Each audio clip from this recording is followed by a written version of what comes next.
નમસ્કાર મિત્રો, સ્વાગત છે તમારું આપણી આ યુટ્યુબ ચેનલમાં જેનું નામ છે ગુજરાતી જીકેની જમાવટ. મિત્રો, આજના વિડીયોમાં આપણે વાત કરીશું ગુજરાત રાજ્ય પ્રાથમિક શિક્ષણ વિભાગ અંતર્ગત જેટલી ગુજરાત રાજ્યમાં પ્રાથમિક શાળાઓ આવેલી છે, આ પ્રાથમિક શાળાઓમાં હાલમાં ખાલી પડેલી વિદ્યા સહાયકોની શિક્ષકોની ભરતી અંગે સરકાર દ્વારા જે છે તે મોટો નિર્ણય લેવામાં આવ્યો છે. અને મિત્રો જાણો, ક્યાર સુધીમાં જે છે તે પ્રાથમિક વિભાગમાં વિવિધ જે વિદ્યા સહાયક શિક્ષકોની છે તે ભરતી સરકાર દ્વારા તેના માટેની જે છે તે મિત્રો કવાયત હાથ ધરવામાં આવશે. આ તમામ માહિતી આજના વિડીયોમાં આપ સુધી પહોંચાડીશું, તો વિડીયોના અંત સુધી આપ બન્યા રહેશો. અને જો તમે અમારી ચેનલમાં નવા હોય તો અમારી ચેનલને મિત્રો સબસ્ક્રાઇબ કરીને સાથે જ બાજુમાં રહેલું બેલ આઇકોન દબાવી ઓલ નોટિફિકેશન ઓન કરી લેજો, જેથી કરીને અમારી ચેનલ પર મૂકવામાં આવતા આવા વિવિધ ભરતીના લગતા ન્યૂઝ, વિવિધ ભરતીના પરિણામ સાથે જનરલ નોલેજને લગતા વિડીયોઝ અને મિત્રો સરકારી કર્મચારી, પેન્શનર્સ અને મિત્રો યોજનાઓને લગતા પરિપત્રો તમને સરળતાથી અમારી ચેનલ પરથી ઉપલબ્ધ થઈ જાય. તો મિત્રો, ગુજરાતની પ્રાથમિક શાળાઓમાં શિક્ષકની ભરતી કરવા અંગેનો સરકારનો જે છે તે મોટો નિર્ણય લેવામાં આવ્યો છે. અને મિત્રો જાણો, શિક્ષણ મંત્રીએ શિક્ષકોની ભરતી અંગે શું અપડેટ્સ આપી છે, વિગતવાર આવો આજના વિડીયોમાં જાણીએ. તો મિત્રો, શિક્ષકો માટે સૌથી મહત્વના સમાચાર છે. ગુજરાત રાજ્યમાં સંખ્યાબંધ સરકારી પ્રાથમિક શાળાઓમાં હાલમાં આવેલી છે. આ શાળાઓમાં ક્યાં કેટલા શિક્ષકો છે તેની વિગતો પણ સરકાર દ્વારા મંગાવી લેવામાં આવી છે. હવે સત્વરે આ શાળાઓ અંગે ગુજરાત સરકાર દ્વારા મહત્વનો નિર્ણય કરવામાં આવશે. ગુજરાત રાજ્યની પ્રાથમિક શાળાઓ અંગે સરકાર દ્વારા મહત્વનો નિર્ણય લેવામાં આવ્યો છે, જેને પગલે બદલાઈ જશે રાજ્યના પ્રાથમિક સરકારી શાળાઓની સ્થિતિ.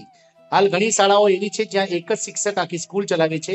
આવી શાળાઓ અંગે સરકારે ખાસ પ્લાન બનાવે છે, જેની સીધી અસર શિક્ષકોને થશે. મિત્રો, રાજ્યના શિક્ષણ મંત્રી ડોક્ટર કુબેરભાઈ ડિંડોરે જણાવ્યું છે કે ભૂલકાઓ ને પ્રાથમિક શિક્ષણ ઘર આંગણે જ પૂરું પાડવા માટે રાજ્ય સરકાર સતત પ્રયત્નશીલ છે.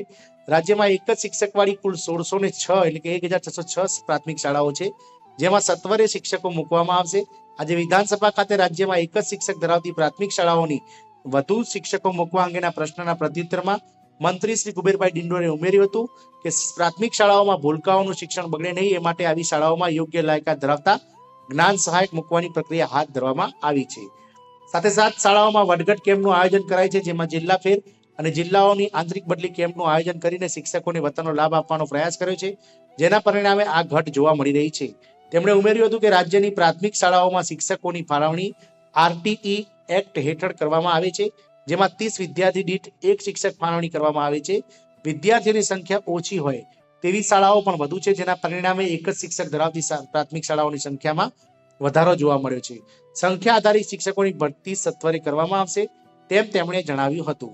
રાજ્યમાં એક જ શિક્ષકવાળી પ્રાથમિક શાળાઓમાં સત્વરે શિક્ષકો મૂકવામાં આવશે તેવું શિક્ષણ મંત્રી ડોક્ટર કુબેરભાઈ ડિંડોરે જણાવ્યું હતું. મિત્રો, આમ મિત્રો, ગુજરાત પ્રાથમિક શાળાઓનું હાલ જે છે તે મિત્રો દરેક જિલ્લાઓ અને જિલ્લાના જે શિક્ષણાધિકારીઓ છે તેના દ્વારા તેમના મારફતે મિત્રો શિક્ષણ મંત્રી દ્વારા જે છે તે મિત્રો મસ્ટર મંગાવી દેવામાં આવે છે. અને દરેક જિલ્લાઓમાં કેટલી પ્રાથમિક શાળાઓમાં કેટલા શિક્ષકોની ઘટ છે, તેમજ મિત્રો હાલ જે માહિતી મંગાવવામાં આવી રહી છે તેમાં 31 ઓક્ટોબર 2024ની સ્થિતિએ કેટલા શિક્ષકો રિટાયર્ડ થાય તે સાથેની ખાલી જગ્યાઓની જે છે તે માહિતી માંગવામાં આવી છે.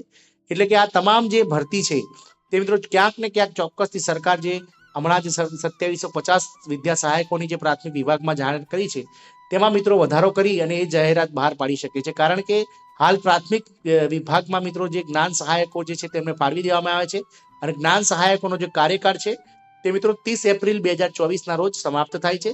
કારણ કે સરકારે જે છે તે નવા સત્ર માટે 11 માસના કરારે કદાચ નવા જ્ઞાન સહાયકની ભરતી કરશે, અથવા તો તે સુધીમાં સરકાર ચોક્કસથી પ્રાથમિક શાળાઓમાં જે છે તે ખાલી જગ્યાઓનું મિત્રો લિસ્ટ લઈ અને વધારે જગ્યાઓ સાથે મિત્રો જે છે તે શિક્ષકોની ભરતી કરશે. મિત્રો, આશા રાખીશું કે વિદ્યા સહાયક પ્રાથમિક શિક્ષકમાં જે લોકો મિત્રો રાહ જોઈને બેઠા છે ભરતીની, તેમના માટે શિક્ષણ મંત્રીએ ચોક્કસથી ક્યાંક ને ક્યાંક આશા જગાવી છે. કારણ કે રાજ્યમાં હાલ ઘણી ખરી શાળાઓ એવી છે કે જ્યાં આગળ ફક્ત એક જ શિક્ષક દ્વારા મિત્રો જે છે શિક્ષણ પૂરું પાડવામાં આવી રહ્યું છે.